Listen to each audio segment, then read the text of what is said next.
Welcome back to the Change Physician Podcast. I'm Melissa Cady with my co-host, Dr. Kevin Cuccaro.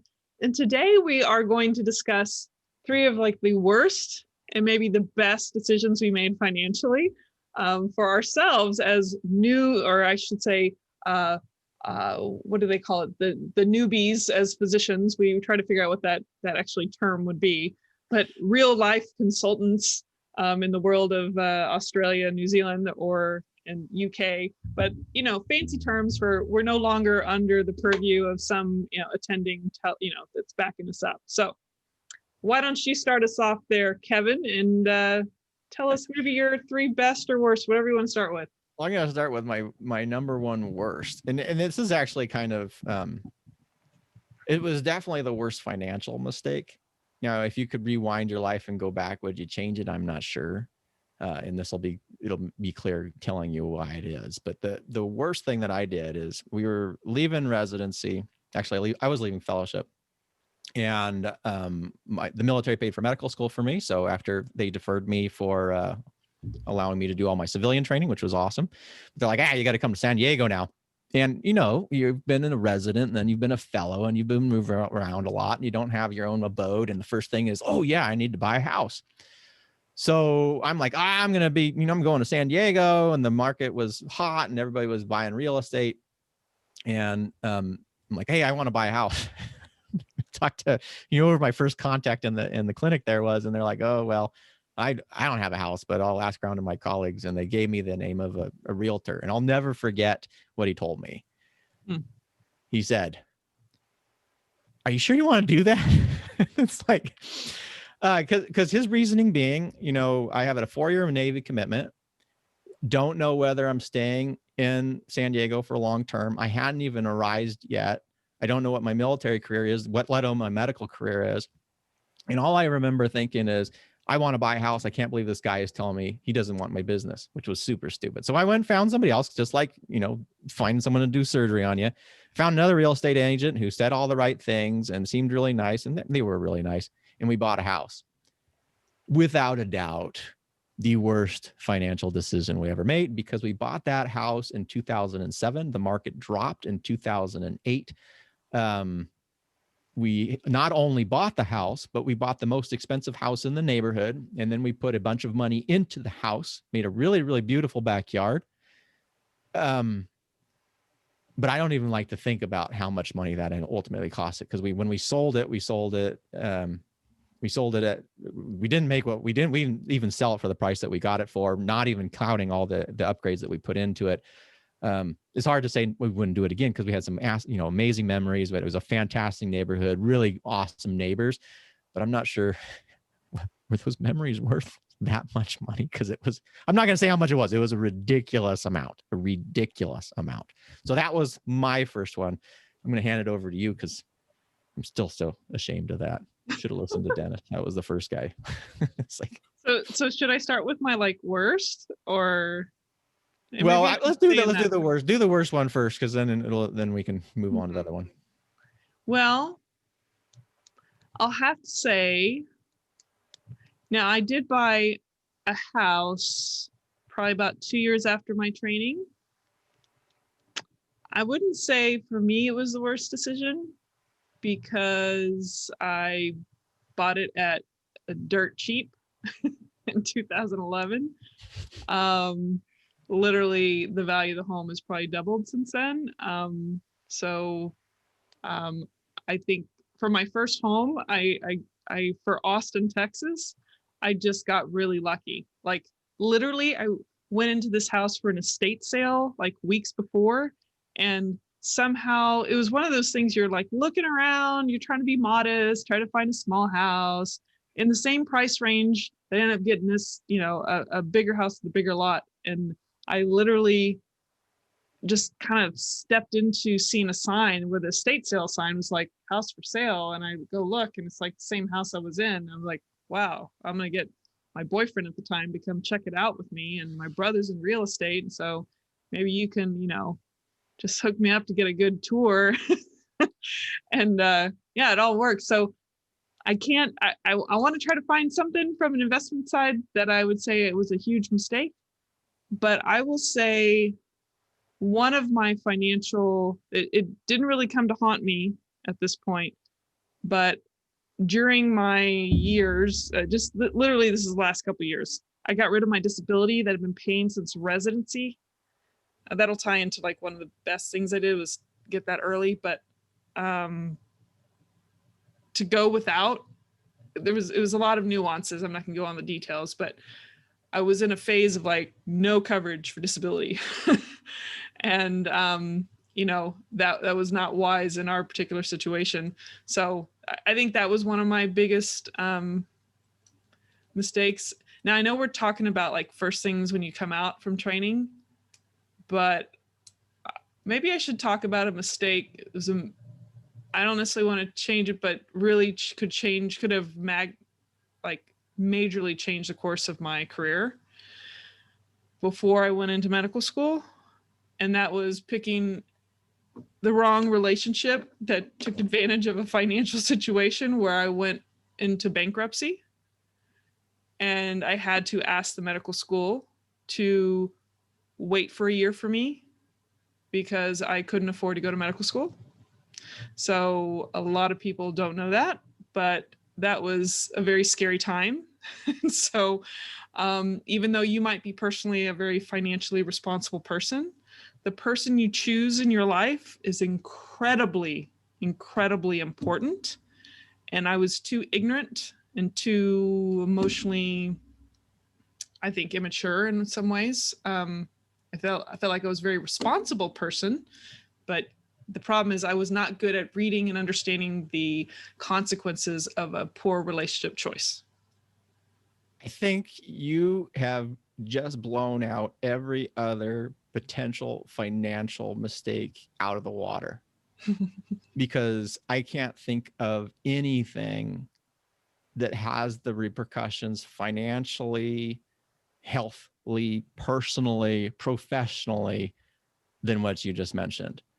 And that really, I think we don't even need to talk about mistakes after that, because if you are involved with the wrong person, and it is so incredibly easy to do because of this kooky thing that we have that sits on top of our neck, that really has, just like you mentioned, I mean, that's profound, the implications of that. And we were in a lot of the physician groups, and you see that all the time, people divorcing, people who, man, we're really lucky, I guess, is well, first of all, I'm pretty lucky because I'm still married, and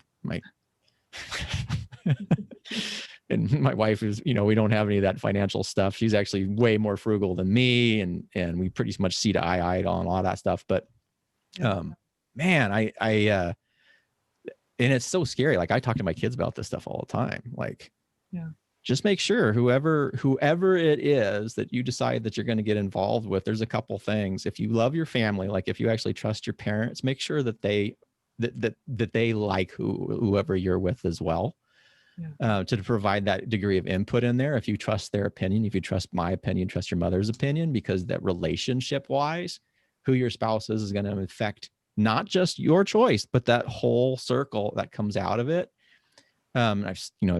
I'm sure you've seen it. I've seen it when people have done that, and it has just completely destroyed families.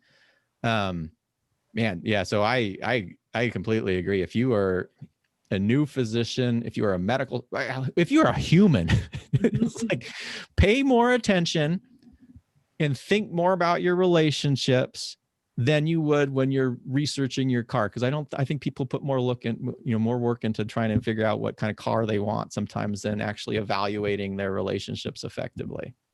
Yeah. I think there's an element of, sometimes we can be blinded by, they say blinded by love, but in essence, it's amazing what your mind can do to convince yourself and to make excuses for.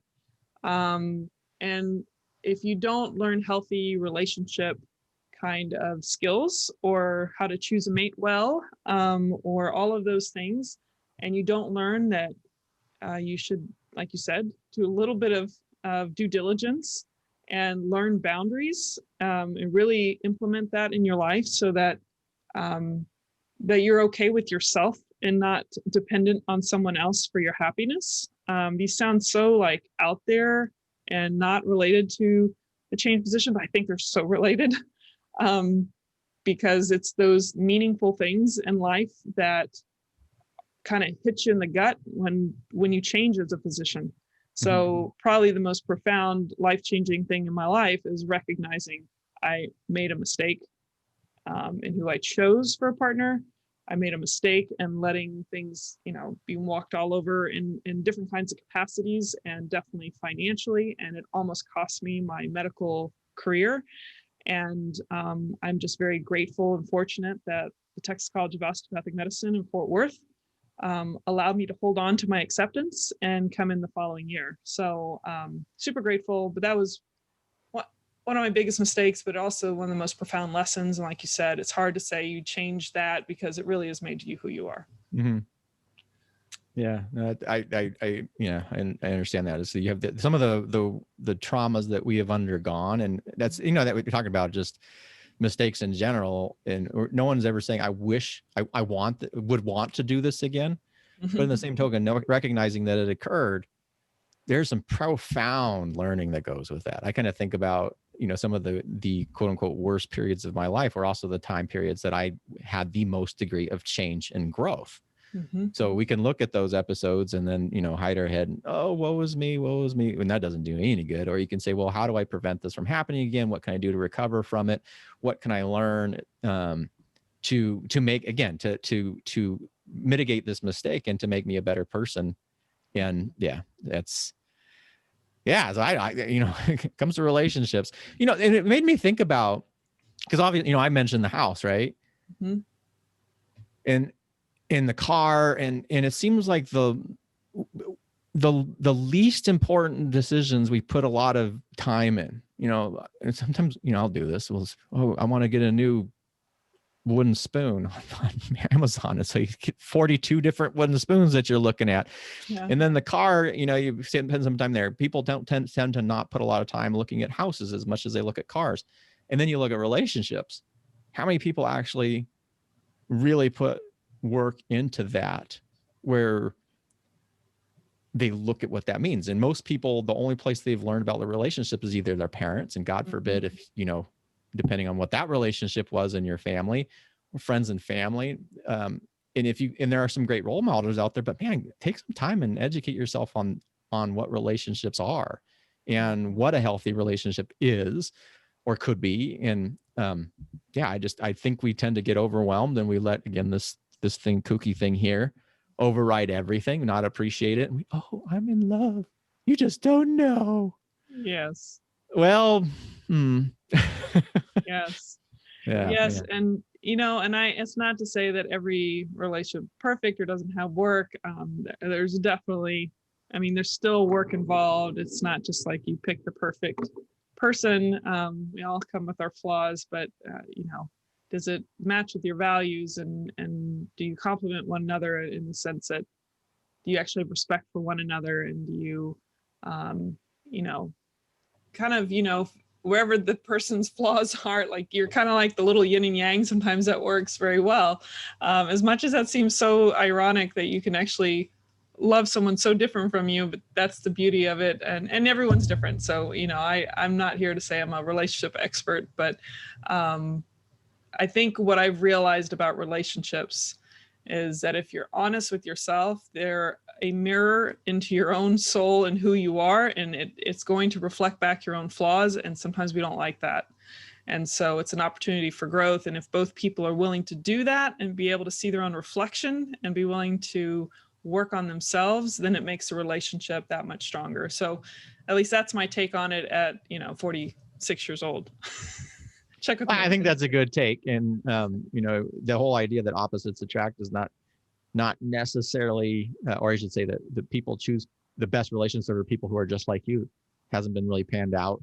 I know it's unsurprising. I actually read a lot of that stuff because then I got kind of, I had a relationship that failed years and years and years ago. And I really, then you start reading about this stuff and learn about this stuff. And Yeah. It's interesting. It is interesting. But I think what you were kind of hitting on here is the commitment issue, and that people are invested in making it work is really, really crucial. Yes, absolutely. Yeah. And coming from a place of respect and things. So yeah, well, this was an interesting episode. So, but I honestly think we could end it here is if you were going to make the one most important financial choice that you are going to ever make in your life is going to be who you're going to spend the majority of it with. Yeah. So. Yeah. Well, I think we should add just what was one of the best choices you made, and I'll end up with what's one of the best choices I made. Sure. So the best choice that we made is, and this is so boring, but we just hit the retirement accounts early. Good. And maximize them. Like I was putting stuff in training into whatever retirement thing, and we barely could scrape by, but I was doing it anyway. And I don't know. Actually, it's probably Brad. I worked at a bank when I was 21. It was probably Brad's advice, because Brad taught me the rule of 72 about compounding interest. And didn't listen to them there, but I put money into it. And then when we were early attendings, that's what we did. And that it's because I guess that's the big debate people have is, well, do I pay down my debt or do I do investments? And I think what I would recommend is, if as a new attending, if you have a retirement plan, is make sure you max that puppy out, especially if there's matching dollars. We never had matching dollars, but even just to drive your income down, or drive your taxable income down before you do anything else, because that way you're going to get time. And that compound time is like, it is insane how powerful that stuff is. Like, speaking now that it's been however many years, holy crap, it's like crazy. Like, just mind blowing. But anyway, so that would be my best thing is early, really, really, really, really just maximizing those retirement accounts early on. Yeah. So I would say for me, like, if you have a job and you have that as a benefit, absolutely, totally agree. Even if you're self-employed, which one of the best decisions I feel like I made was to become, I had my own LLC, but I have, at a certain amount of money you make, you can elect an S corp or an S corporation, so that you maximize your tax benefits. So learning a little bit about, you can find all kinds of books out there that can help you learn, where you can save money, and so you're not taxed on everything. I mean, knowing a lot of these people you hear that don't pay much in taxes because they understand the tax code. There's loopholes of it. It's not illegal necessarily. I mean, you don't want to be part of the illegal stuff, but there's legal ways that you can actually take advantage of the tax code. It's written for that purpose. And I mean, even this past year, I've just maximized my benefits by electing an S corp. So learning about that has been a huge thing. And I'm going to add this other part. When I first got out of my training, I didn't go out and buy the house right away. I lived in a 600 square foot apartment. I didn't even buy, cable or anything like that. Like, literally a very minimal lifestyle, and had plenty of money and time to travel. So I think, if you don't go crazy on your standard of living and you start part-time, to me, one of the best financial decisions for me is actually a lifestyle decision. Mm-hmm. So minimize your expenses so you can do the things you want to do and have the time to do it. And this idea you have to be full-time, it's kind of up to you, but I don't feel like it's necessary. And I think it's helped me from being as burnt out as my colleagues by allowing me the time to breathe.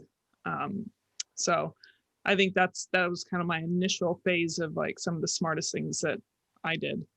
I think that's brilliant though, too. They always talk about living like a resident, and it's not like you deprived yourself. You just didn't buy a bunch of crap you didn't need, which allowed you to free up and then have the lifestyle that you want. Mm-hmm. And I know we've talked about that before, is everybody's trying to get their whatever and wants to retire early. Well, why don't you craft the life that you want now so that you don't kill yourself? Yeah. And go from there. But yeah, I think that makes a lot of sense. So I guess I would, first steps when you come out as you're a new attending, maximize your retirement accounts, whatever those options are, minimize your expenses so that it doesn't mean you're depriving yourself. You can have a really, really awesome life and invest in those experiences, like you said, and then make sure that you're focusing on crafting the kind of professional and personal life that you want, making sure that whatever your practice opportunities are align. You can always, I think people get so scared about the medical school debt, but it's a great, if you're a physician, that's a skill set that you have that people can't take away. And just because you're not doing urology and making, I just read some obscene thing that somebody was making. Like, I just like, oh, I can't even believe that urologists make that much. You don't have to do that though. Yeah. Make enough to cover your, you cover your expenses, that you're doing these things, and that you're enjoying your life, and you're putting some money away over time. You're not burning yourself out, so that you can live now and live in the future. And I just think that makes so much more sense than what a lot of people end up doing, like what I did. Bought the big house, lost a hell of a lot of money with this big house. Anyway. And choose, if you want to have a partner in life, choose a partner that aligns with your values, and choose wisely. I just saw that old guy wisely. from Indiana Jones. Choose wisely. Yeah. Don't rush into it. Just like that, right? Because the first person, here's the cup, and it's all gold and jewels or whatever, and it withers, it kills the guy. But you pick the nice cup that is the more humble and really functional, and a great cup. Mm-hmm. And yeah, so I guess that's a horrible thing. Don't choose the spouse that's the golden cup, but the more functional one. Yeah. Choose wisely. Well, choose wisely, I think, in a lot of fronts. And I think many of these topics we could dive in deeper about, but I think it's good to reflect on. Sometimes we just react and based on feelings and not really cognitively thinking through things. I know part of the relationships is a lot of the heart. That's part of that, but you have to be honest with yourself and look yourself in the mirror and know what you're getting into. And a lot of us sometimes jump into things a little too fast because of what we're feeling. But we need to be a little more mindful, I think, on a lot of fronts. But just my opinion. I would agree with you. I wish I had my mind now. I mean, mine I have now, I wish I had back in my 20s. Wouldn't it be different? I mean, it'd be so... Oh, I wouldn't put up with nearly as much stuff. Yeah, I think about it all the time. I love those like time movies where, where they go back. Like, I don't know, was it Freaky Friday or whatever? And they always go back. Like, I don't want to go to high school or whatever, but man, if I could go do college again, I'd have to know what I know now. Yeah. Well, and then you get into these things like, well, overthink it because of those experiences. That's where you are now. I'm really happy with things. I have fantastic family, beautiful kids, blah, blah, blah. Yeah. So I don't know. It sounds great, but if I have to change all that, I don't think I would go back. Yeah. It's hard to do the whole back in the future thing and not change potential outcomes. But we have to be careful, right? Well, anyway, take us out, Kevin. All right. Say, hey folks, thanks for joining here. We may not have covered 3, but I think we did cover the most important financial decision is really who you're going to choose to spend the majority of your life with. With that being said, we also touched on some aspects that really kind of define what the Change Physician is about, how to create and craft your professional and personal life, a life that you are happy with, that is fulfilling. If you think that is important to you, if you think that path is useful to you, please join us at thechangephysician.com. You can join the community there, sign up to the email list, and be informed as we do things into the future. And with that, we'll see you on the next episode. Thank you so much. This is Dr. Kevin Cuccaro with my co-host, Dr. Melissa Cady. And until next time, stay well. Take care.